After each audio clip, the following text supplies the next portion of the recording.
Welcome to this week's legislative report. Since committee hearings were held in the mornings and afternoons this week, there's no floor debate to report on today. Senators checked in each morning at 9 so that the day would count as a legislative day and then adjourned to attend hearings. Following a recess day on Monday, the legislature will continue with the morning and afternoon committee hearings next week, then return to a schedule of floor debate in the mornings and hearings in the afternoons. One of the first bills that's likely to see early debate is LB 3, which was introduced by Senator Rita Sanders on behalf of NACO. It was heard by the Banking, Commerce, and Insurance Committee on Tuesday, and on Thursday, the committee reported it to the floor for debate by the full legislature.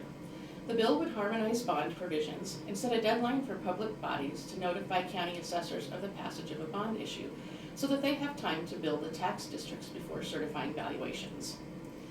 The Judiciary Committee heard testimony on a bill to transfer the duties of ex officio clerks of the district court to the state. Currently, in counties without an elected clerk of the district court, the county clerk serves in an ex officio capacity.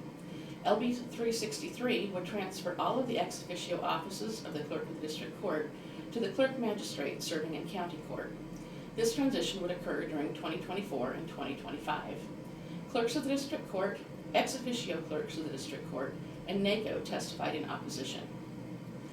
Hearings began on several of the bills in Governor Pillen's tax relief and education funding packages. In particular, LB 820 would change the state's valuation of agricultural property to an income approach. An agricultural land valuation committee would establish capitalization rates that would be applied by land classification. Aggregate growth would be capped at 3.5% statewide. Amendments are expected if the bill advances. LB 783, another bill in the package, would eliminate levy authority for community colleges and shift their funding from property taxes to the state. Hearings will continue on property tax issues next week, including bills to increase funding for property tax credits and refundable income tax credits. On Tuesday, the Agricultural Committee will hear a proposal to double the appropriations for vegetation management in stream beds. LB 218 would appropriate $6 million for ongoing efforts to improve stream flow conveyance by removing phragmites and other riparian vegetation. Also on Tuesday, the Transportation and Telecommunications Committee will hear a series of bills on broadband issues, including establishing the Nebraska Broadband Office within the Department of Transportation and clarifying the Public Service Commission's role in oversight of competitive funding awards.